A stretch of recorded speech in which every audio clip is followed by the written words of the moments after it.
time for the Property Podcast, where every week tens of thousands of property investors, new and experienced, join together to get news, knowledge and laughs at our expense. With me, Rob Bence. And me, Rob Dix. Join us every Thursday morning for your weekly dose of property ideas and motivation. Then head over to our website at thepropertypodcast.com to keep the conversation going. Now though, let's get started. Hello and welcome to the Property Podcast. I'm Rob B.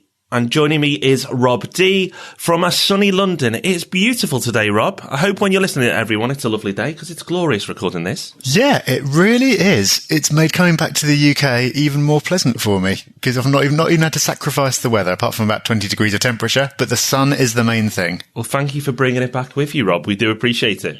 Pleasure. Well, hopefully we're going to bring some sunshine to your property investing life as well this week. And by talking about, does property double every 10 years? That is our topic for today's episode. And as well as that, we have, of course, got a resource, a news story, and a whole lot more for you as well. We certainly have. But before we get going, we've been asking for the 200th review. We mentioned last week we're at 199, and we're there. So, cue slightly different applause effect. See, we told you we'd do something different. Wow. Brought out the big guns for that. We did. Maybe we oversold it slightly. But anyway, let's get into our most recent reviews. And the first one is from Newbie Property Guy. It says, well produced and priceless info. Just getting started, and this has been recommended to me. Love it. Absorbing as quick as I can. Started 18th of December and now I'm on episode 10 with plenty of written notes and voice notes made. 2014 will be the year that changes my life. Thanks in part to Rob and Rob. That was actually composed on the 9th of January because we're a little behind with the reviews. So it's not that it's taken him, till May to do 10 episodes. So well done, Newbie Property Guy. I hope your year is going very well. Very informative, says the Midnight Stalker. Having been a homeowner for 20 years and a part-time investor landlord for 9, I thought I knew 80% of what there was to know about property. After retiring from the armed forces last year and decided to become a full-time investor, I quickly realised I only knew about 5% of all there is to know. I've spent hundreds of hours educating myself over the last 12 months, and the Property Podcast is one of my main resources for learning and keeping myself up to date on hot topics. Thank you for helping me on my journey and keep up the good work, Rob and Rob. P.S. Congratulations on a successful launch of the Property Hub today. And P.P.S. I'll be in touch again soon. Andy Walker. Well, thank you, Andy. As I said, we're still a little behind on the reviews, but we're getting through them. And the next one, this proves that we're behind, because this one says, my inspirational resource for 2013. I will not forget that aha moment when I listened to the first episode stuck in a gym in Dubai on yet another work trip. Your points of why property investment can change your life massively resonated with me, and the next day I bought both The Richest Man in Babylon and The Rich Dad Poor Dad book. Having read them both on the flight home and taken a sizable chunk of the podcast back catalogue on the way, I was hooked. After finally catching up on all 40 plus episodes, and based on the amount of advice and benefit that you've gleaned from the series so far, you deserve 6 stars. I find the format of the news, advice and resources the perfect balance, delivered in a professional and relaxed manner. Thank you and see you at a Property Hub meetup. And my resources of the week for this review are other apps from Evernote, which are Skitch and Penultimate. I use them to mark up plans and photos whenever I renovate a property. Do you use those, Rob? I feel ashamed to say that I don't. The Evernote guru doesn't use extra Evernote apps. Dear me. Okay, I'm going to try them out and maybe we'll make that an official resource in the future. Excellent. Thank you very much. Yeah, thank you to everyone who's taken the time to leave us a review. Really, really appreciate it. Rob, I hear that you are recruiting again. We are. There's one special role this time. So we recently took on 3 very talented individuals, but we're looking for another exceptional talent. And it's a client services manager. So a lot of what we do at RMP is built up on our reputation for delivering great service. Exactly what we're doing at Yellow Lettings, Rob. We're very much focused on the service side of things.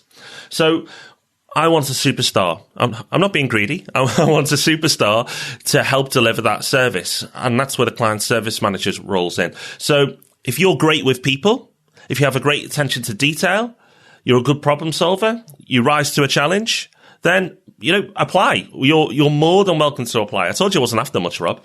But the benefit is, of course, you get to work for RMP. work with a great team and maybe even see Rob from time to time too. Maybe. I'm just down the road. If that swings it for you. Yeah, I'm sure the applications will double now I've said that. We'll put a link in the show notes for that role. The closing date for applications is actually very soon. So if you are keen, don't dawdle on this one. Please do get in touch. But I believe it's a fantastic opportunity and the role will be working closely alongside me. I don't know if that's a plus or a minus, but that's the consequences of the role. And the applications have just dropped off again.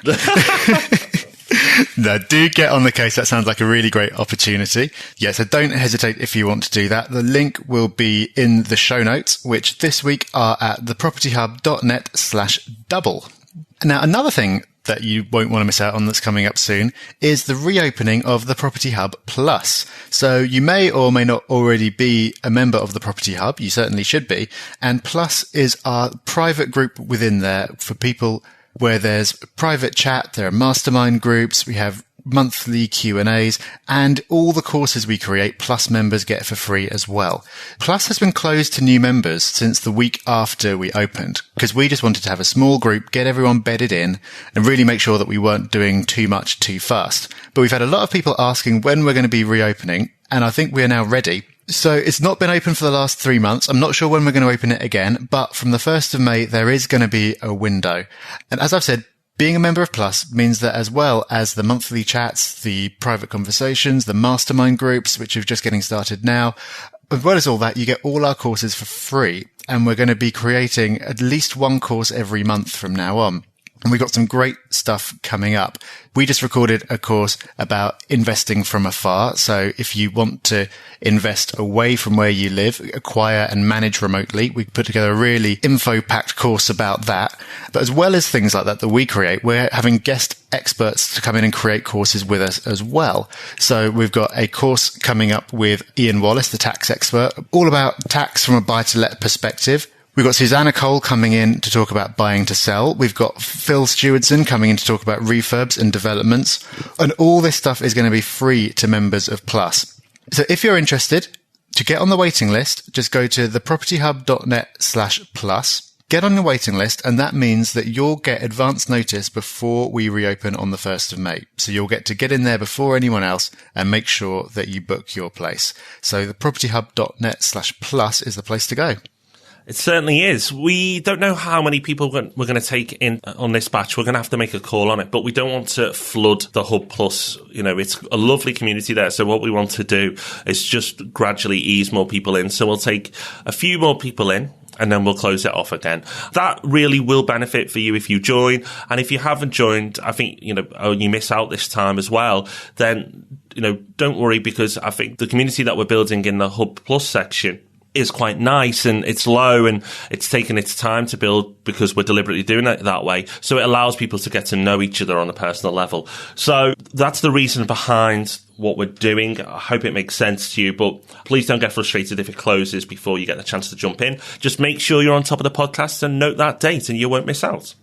Okay, so our news story of the week, Rob. And if one property boom in London wasn't enough, we've got another one for you. Yeah, now tell me if you think this sounds really daft. So the story is, there's now going to be a London online property boom because a new suffix has just been announced, which is .london. So just like you've got .com, .co.uk, .net, you've now got .london. And apparently this is going to be another big boom as companies rush to get their .london URL.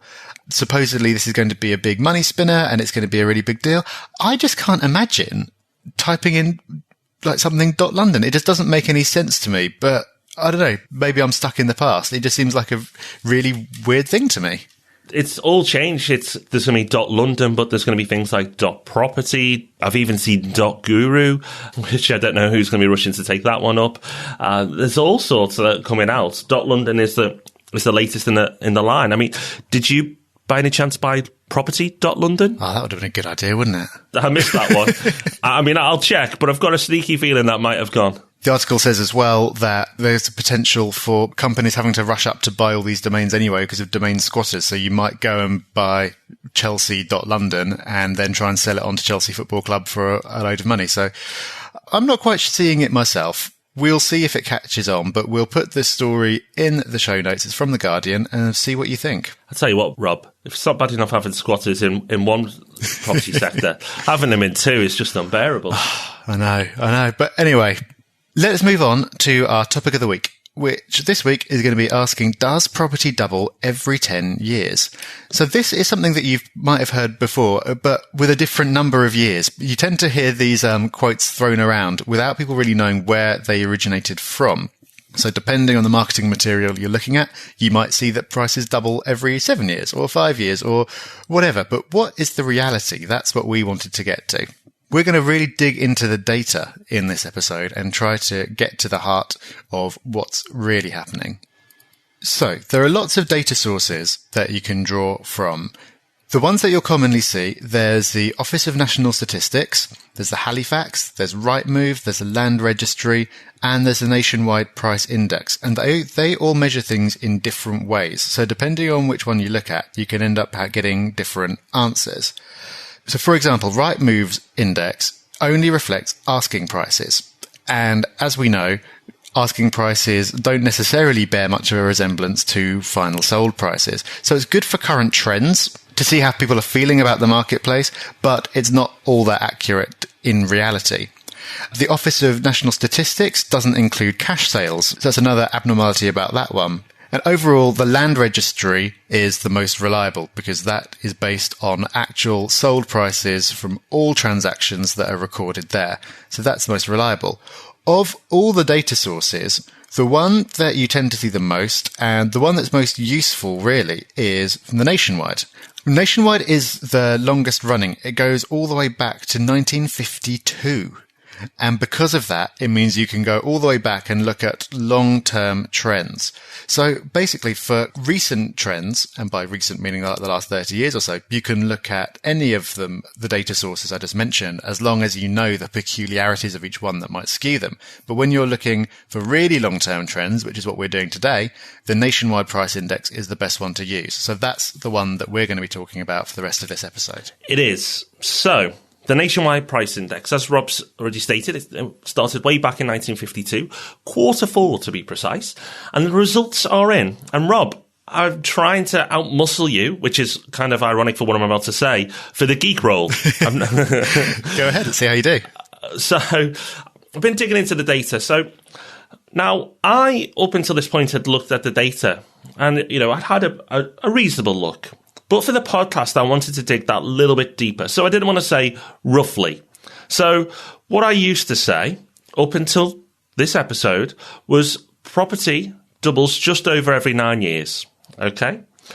The shortest is 5 years and the longest is just over 13 years. So according to the Nationwide Price Index, this is the data that I believe to be true, that the average was just over 9 years. The longest was just over 13 years and the shortest was 5.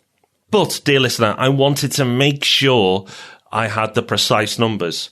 So I've gone in, I've dug into the detail, I've been buried in Excel spreadsheets, and I can tell you, drum roll please, the average is actually 9 years. So what I've been quoted all along is correct. And I knew that to be true because that's the number that is the most important, really, is the average. So property prices double actually every 9 years. So you hear 10 banded around and it's close because it's 9 and a bit years. You hear 7. Sometimes people are saying, oh, it takes a lot longer. But actually, forget everyone's opinions. According to the data, it's just over every 9 years. So now when you're talking to somebody and they say, oh, property doubles every so-and-so, you can say with authority, because you've got the data from the Nationwide Price Index, that it doubles just over every 9 years. The shortest, I was shocked, Rob. It's not 5 years. It's 3 years. Exactly 3 years. From 1971 to 74, prices doubled. And that's the most surprising thing of all, isn't it? Because we don't think of the 70s as boom time. I had absolutely no idea it doubled that quickly or that it was in the 70s. I was just so surprised by that. I was shocked. And the reason why I used to say 5 years, because that's the second fastest, because that was 01 to 06. Now, we all relate to that being a boom period. So I must have just scanned over the data and obviously not focused on the 70s, and those 3 years I missed out on. But The second fastest is 01 to 06, which was 5 years. But the fastest is actually 3 years. Unbelievable. That's a UK average. That's not an area. Remember, all these data points we're giving you are for the UK average. This isn't London, or this isn't Oxford, or, the biggest hotspot. This is the UK average. The longest, I was close. I was 6 months out. It's exactly 14 years. So I thought it was 13 and a half, but it's exactly 14 years. And that was 89 to 03. I've taken this down to the quarters. I haven't done this a year average. I've gone down to exact quarters. So I know that it's exactly 14 years from 89 to 03. And I think it's from quarter two to quarter two from 89 to 03. So I can't say it's the funnest thing I've done in a while, Rob. I actually probably should have given it to you because you probably would have enjoyed it. But that's the data. What do you make of it? Well, it is highly surprising, isn't it? We're going to come on to the reasons in a minute, but when you hear, property doubles every X years, it sounds like marketing hype. It sounds like something that someone's just kind of pulled out using the data very selectively to try and advance their agenda. But it is actually true. That's the remarkable thing. And the fact that the shortest is so short just amazed me. And yeah, obviously, this doesn't mean that this is going to continue into the future, but this is a pattern that we've seen since the 50s. So it is pretty incredible. So the obvious question that comes from this is why? Why does property continue to rise, and why has it reliably done so for such a long time? Well, the first thing to say, I suppose, is that you have to take inflation into account. So when you look at the prices adjusting for inflation, I'm looking at the graph now, and it's still, everything still holds true, but doubling isn't necessarily doubling. That sounds insane when you think that a £100,000 house could cost 200,000 in as short as 5 years. But then, there's inflation, there's wage increases, so it's not quite as dramatic as it first sounds.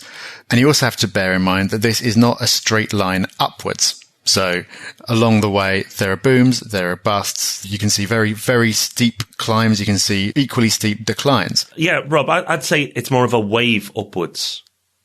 It'd be great if it was a line, a straight line, because we'd know exactly where we'd stand in 5-10 years. But that's why property for the long term is the way to go, because if you go short term, you could be on the wrong side of the wave. Yeah. Exactly. But despite all those caveats, the long-term trend is obviously there. So why is this the case? Why doesn't property just stay at the same price by the time you've adjusted for inflation and everything else? Well, the obvious answer is supply and demand. So on the demand side, it's yes, people need a place to live, and the UK is a very popular place for people to live, and it has been since the 50s. And there are obviously, Rob, demographic reasons as well that have added to that demand. And it's not just one reason. There's several reasons. So the population increases, and that's for several reasons. More people are coming in. People are living longer, which is good news, but that means there's more of us. The way we live is different as well. This data goes back to the 50s. Back in the 50s, you'd have several people to a home. Now the average is around about 2 people to every home. So the way we live is different as well. We want our own space. We want our own properties. So we live longer. There's more of us. We like our own space. Well, all that is massive, massive pressure on demand. And the living longer, that estimations continue to go up. Population growth overall tends to go up. I've seen one report that says we can expect by 2037 population to have gone up by 15 million. So 2037 sounds a lot, but 15 million is 25% of what we've already got.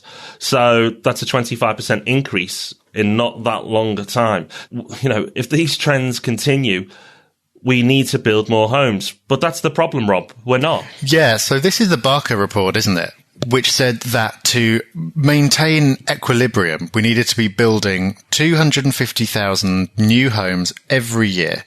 And so since this was said 10 years ago, has that target ever been hit? No, not once. So every year, the gap between what we need to be building and what we're actually building has been widening. And so you'll see stories round about new housing starts increasing, and you'll hear the government talking a lot about everything they're doing to build new homes. that may be the case, but we're still coming nowhere near to what we actually need to be building to readjust this. So if supply and demand has always driven the UK property market, and it looks like it will always continue to drive it, then surely property is a good thing. Well, yes, it is. But remember what we talked about before. It is about the long term. There is this wave. So don't go for short-term gains. You might get lucky, but you might not. But if you go for the long term, you'll probably do well. There's a big percentage you're doing well if you focus on the long term, and a small percentage if you go for the short term. I know that sounds obvious, but so many people fail to follow that simple logic. Yeah. So I think to conclude, we would say that this is all great, but an average is an average. So we're talking about the UK average. That doesn't mean that your experience is going to be the same. We've talked about supply and demand. There's going to be some areas where there's an oversupply. So even though there's not enough supply in the UK as a whole, you'll get some areas where just way too much is built. The demand doesn't support it. Maybe there's been a decline in a particular area, and that's obviously going to put a downward pressure on prices. So the UK is not one overall place. It doesn't mean that if you hold a property for 9 years, it's going to double necessarily. So you can't guarantee that your experience is going to reflect these averages. What's the closest you can do? I think we're going to use the F word again. Focus on the fundamentals. Beep. Absolutely. Fundamentals plus yield equal highest potential opportunity for growth. So if you find an area that has great fundamentals, but also currently possesses a really, really good yield, then the chances are that area is going to do very well. Now, it's not just one fundamental. So I was having a conversation with one of my investors this week, and he talked about a coastal town, and they had good transport links. But where were the jobs? Where were the jobs? So, yes, of course, there was some employment there, but was it the right type of employment? You've got to focus on all the fundamentals. Jobs, schools, transport links, major employment, major investments. You want it all. You don't want just a bit. But if you can find it all and a good yield, then we believe that property will probably do well in those areas. However, that's easy to say, probably slightly harder to find, but it is possible. The other thing you can do to spread your risk is spread your portfolio. If you're focused on one area, then you might get lucky and that area might beat the average. But if you focus on an area and your portfolio does worse than average because that area didn't do as well, then you've lost out. But if you spread and you look for these areas with fundamentals in different places, then you stand a far better chance of at least meeting the average, if not beating it. Yep. Exactly. And of course, we've got to say that this is all great, but you've got to have your cash flow as well. So there's no point buying up places just on going, right, if I just hang on to these for 9 years, they're going to double. Maybe they will, maybe they won't, but you've got to be making money on the way. So I always like to see this growth as a bonus. I like to be making money every month. And then it's nice if every 5 years you can go and look at what it's worth and go, fantastic. So I think all the data that we've talked about can give us great comfort as property investors, but you've got to remember that this is not the only game in town. And it's the people who've gone into it purely for the growth and have gone into it with too short a time horizon who've ended up getting into trouble. Absolutely. Cash flow is king. So there's no point in buying liabilities. So what I mean by liabilities is properties that don't make any money and make a loss. But that's what people did in the last boom. They were just buying properties that were costing them money every month because their rent didn't cover all the costs involved because property prices were just going to go up. Well, we've already said if you take that short-term view, then you're far more likely to be punished. And in fact, it's easy to sit here and say it now post-recession and now we're going back into a boom. But, I think a lot of people left the common sense at the door when they went out to buy property because that sounds so simple, yet so many people failed the basics. So if you stick to the basics, and that's all what we're talking about here, have a good cash flow, so that relates to the yield, with areas with good fundamentals, then you'll probably do quite well over the long term. Okay, so let's move on to our resource of the week. And this week, we've got a resource from The Telegraph, which is questioning whether you should buy at all or whether you should rent. And that's when it comes to your own house. So thanks to Keith, who sent this one in. So this is not a resource either of us have digged up ourselves. This came from one of the podcast listeners. So thank you very much, Keith. We appreciate it. I told you to listen out for it, and we have delivered. So yeah, this is a really good resource, Rob. We've talked about renting versus buying before. It's been debated more so on the Property Hub, actually. We'll link to that debate in the show notes. And a lot of people talk about, should you rent or should you buy your own home? And it's not straightforward. You may be listening going, well, buy, because rent's dead money. And other people in the Southeast will be going, well, rent, that's a no-brainer. It really depends on where you live, and there's lots of other factors. So I suggest you go to the Property Hub and have a look at this discussion for yourself, because there's some brilliant points made. So we'll link to that in the show notes, which is thepropertyhub.net/double. So they're the podcast show notes. If you go there, we'll link to that thread as well, so you can find it. Rob, this is great because the Telegraph takes data from different sources. It goes into different regions. You can click in your region. You can click on what you believe house prices will grow by in that region, and the rental prices will grow by. You can put how much you're willing to pay in rent, and then you can say, alternatively, I can buy the property at this price. You can put how much deposit you put down, and then it works out how many years it would take before you would be better off buying. Because actually buying, there's a lot of costs involved. So if you're planning to live somewhere for a couple of years, chances are you'd be probably, and this is general because it depends where you are in your circumstances, but you'd be probably better off renting if you only tend to stay somewhere for 2 years because of all the costs involved with buying.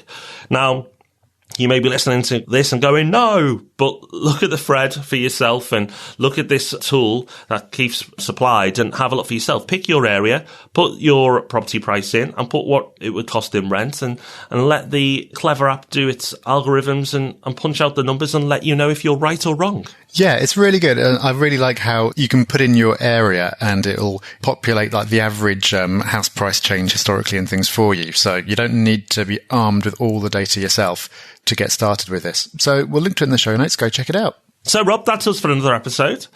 I've enjoyed that. I can't actually believe we've waited this long to talk about this subject. So it shows even though we're approaching episode 60, we've got plenty in our locker to talk about. And next week is no different because we haven't yet covered this subject, surprisingly, but it's a big topic and it's holiday lets. Yeah, so we're going from a very kind of general, about as general as it gets, the whole of the last 60 years, the whole of the UK, down to a specific investment strategy.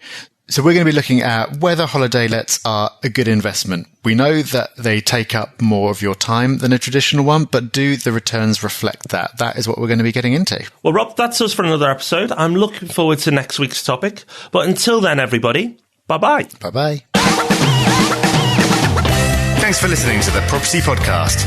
Make sure you join our mailing list at thepropertypodcast.com. And remember, we love 5-star reviews. Rob even loves them more than air miles.